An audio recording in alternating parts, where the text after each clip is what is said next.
Welcome back for episode 4. We believe that what we eat and how much we move our bodies is vital for optimal health, but we also believe that we should be looking at health from a holistic perspective. It's great to be nourishing yourself and taking care of your body, but having a healthy life means having a healthy home. Since the 1940s, over 77,000 chemicals have been introduced into the environment we live in, the food we eat and the air we breathe. Being aware of this and making conscious efforts to reduce your chemical exposure in your home has a huge impact on your overall health. In this episode, we'll show you how we make our homes healthy and give you inspiration to do the same for yours. It is so important to create a beautiful, loving, toxin-free space for yourself and your family, and you can easily do this by implementing simple habits every single day. So we're here at my veggie garden. We want to show you how easy it is to dig up a patch of grass in front of your house and start your own veggie garden. It's low maintenance, we're not experts here, we've just taught ourselves, so yeah. Self-taught green thumb. Said it's not hard, we just keep it simple. We use no chemicals as well, it's all organic. To keep the pests away, we used crushed eggshells. It really does work. Yeah, we've got some amazing nourishing goodness growing out of our garden. Take to our table and eat it, and it's so gratifying and rewarding, and it gives you a deeper sense of appreciation to Mother Nature and exactly what Earth can provide. Wouldn't be a true island style veggie garden if we didn't have taro growing, so here is our taro and our big taro leaves. And look at this, this is what I really am so excited to show you guys. See this? Lady beetles. Beautiful little bug. That proves that there's no chemicals in our garden and the insects are happy to be free and roam wild on our beautiful leaves and produce. There's a zucchini growing right here. Amazing eggplants or aubergines, whatever you want to call them. Love, love, love that we have fresh herbs. We literally walk out of our door, grab our fresh herbs, go back to the kitchen and add it to our food. So we've got oregano here, thyme, parsley, mint, and rosemary. So this is the start of our green capsicums. Look at that, this is how it starts. So cool. There's a baby one here. We've also got different types of peppers. These are really yummy actually.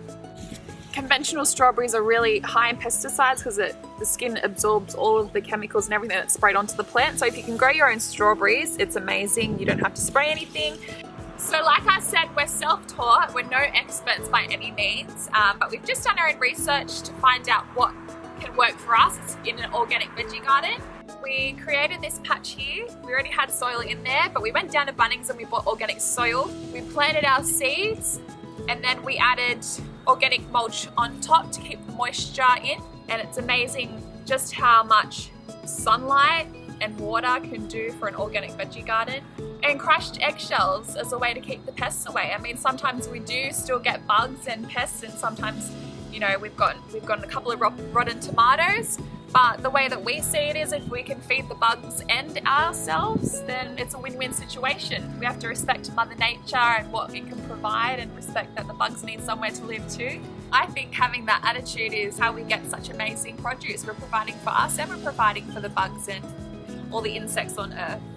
So of course in this episode, Healthy Homes, we feel it is super important to touch on cleaning products. We believe that as well as limiting your toxin consumption and exposure, it is super important to also make sure your environment is toxin and chemical free as much as possible. These are our go-to products we love. We also have our own handmade as well. We understand families are on a budget, especially out west. If you can't afford products like these, then of course there's always the option of making your own. So just like our veggie garden where we grow your own, you can also make your own cleaning products. Earth Choice is our favorite plant-based, chemical-free cleaning product. They have a great range and you can buy it in Coles and Woolworths. So we've got laundry powder here, fabric softener, floor and surface cleaning product, a multi-purpose spray and dishwashing liquids. They've got a whole range of products actually. In this day and age, unfortunately, all of our chemical products are laced with neurotoxins and carcinogens and hormone disruptors,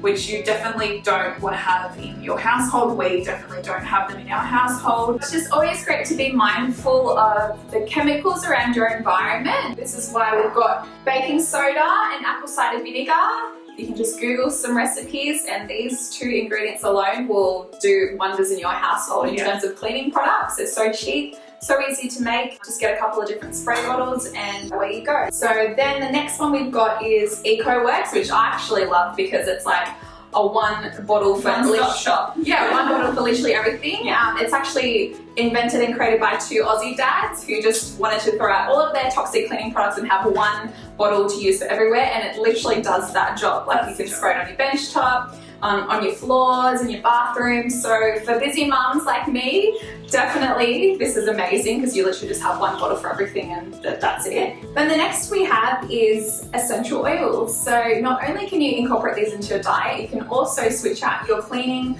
products to essential oils and water with a good metal spray can, a couple of different mixtures of oils. It depends what you want to use. I've got tea tree oil here, so it's got amazing antibacterial, antifungal, antiviral properties. Mixed in with like a citrus bliss smell. It's good to have anything really around you that's got amazing healing properties, and that's definitely what essential oils do. Better for you and better for the environment. It's a win-win for us. Definitely. So now we're in the kitchen going to show you what's in our cupboards. Years ago, I would have been able to come to my pantry, pull out anything to eat, 2-minute noodles, chips. I used to always have food on the go, food for convenience, but now my cupboard looks completely different and I actually have nothing really to grab on the go apart from some nuts and coconut water to drink. As you can see, it's bare minimal. I don't really keep a lot of things in here because we don't eat a lot of processed foods anymore. So we've got things like almond milk, coconut water for smoothies. I've got almond meal, coconut flour, psyllium husk. We've also got things for like raw treats and things like that. So like coconut sugar, cacao powder, coconut flakes, some quinoa flakes. And then we have all of the other goody little condiments and stuff like that you need. So like coconut oil, apple cider vinegar, honey, maple syrup, vanilla bean paste, and also things like bone broth powders for my protein shakes and some more greens powders. Anyone can do this really. I know it might look like a massive overhaul, but this has taken years for me to get to this point where I am today, and eventually if you keep at it, keep making those small changes to your lifestyle, keep good food in your cupboard so that you only eat good food, then eventually you'll get to where I am today. So these are the cookbooks that you'll find in my kitchen. A lot of them are Pete Evans cookbooks because we love his food and we eat a very paleo-ish diet. And this one's probably one of my favorite actually because it's targeted towards gut health, which is everything. Tay and I do different things in our houses, but the point is to find your own so it brings health and happiness to yourself and your relationships and your family. So what I did personally was I sat down and wrote a list with my husband, realistic, achievable things that we wanted to do in our home every day. So what comes to my mind when I think about healthy homes is doing simple things like having a rule where you turn off your phone after a certain time so that you're fully present with your loved ones. 6:30, 7 o'clock, that's it, no more phones, and the rest of the evening spent with your family, maybe watching a movie or playing a board game. Another thing that we do is we always turn off our Wi-Fi when it comes to bedtime. Also, we leave our windows open at night. I believe, and Tay does too, that it's super important to get fresh air while you're sleeping. We do it even in winter time as well. You need that constant fresh air circulating in your household. It's like a daily detox for your house. We definitely always use our diffuser and put our oils on at night. I use doTERRA oils and I have things like On Guard, lavender always at night because it works a treat. It puts this little guy to sleep, it calms, it soothes, it relaxes. It's exactly what you want before bedtime. So one of the things on mine and my husband's list was writing three things you're grateful for every single day. So we actually have a gratitude journal and we write in it before bedtime again every single night. And it actually brings you to a place, like an attitude of gratitude basically, and you don't even realize throughout the day that it then becomes another habit and you're actually seeking things to find to be grateful for. Yeah. We've touched on this in previous episodes, but meditation also is one of our daily rituals to keep a healthy home. and healthy selves. I have an app which I downloaded called Headspace. It's awesome. It's basically 10 minutes a day of meditation. It's guided meditation. Going back to the list again, in my household, we actually have a night once a week where my husband chooses a documentary for us to watch. So it doesn't have to be about health, it can just be about anything that you're absorbing information from and learning from. So I think that's super important as well, to learn for yourself, but also as a family so you can grow together. Creating an environment at home where you leave that space open to learn, no judgment, different thoughts. We're always, as families, we're always having these intense, deep conversations about everything that's going on in the world. So just encouraging that in your household, to expand your mind and funneling in good news and good information into your life. Yeah. We hope this episode has given you some practical tips and shown just how easy it can be to create a healthy home.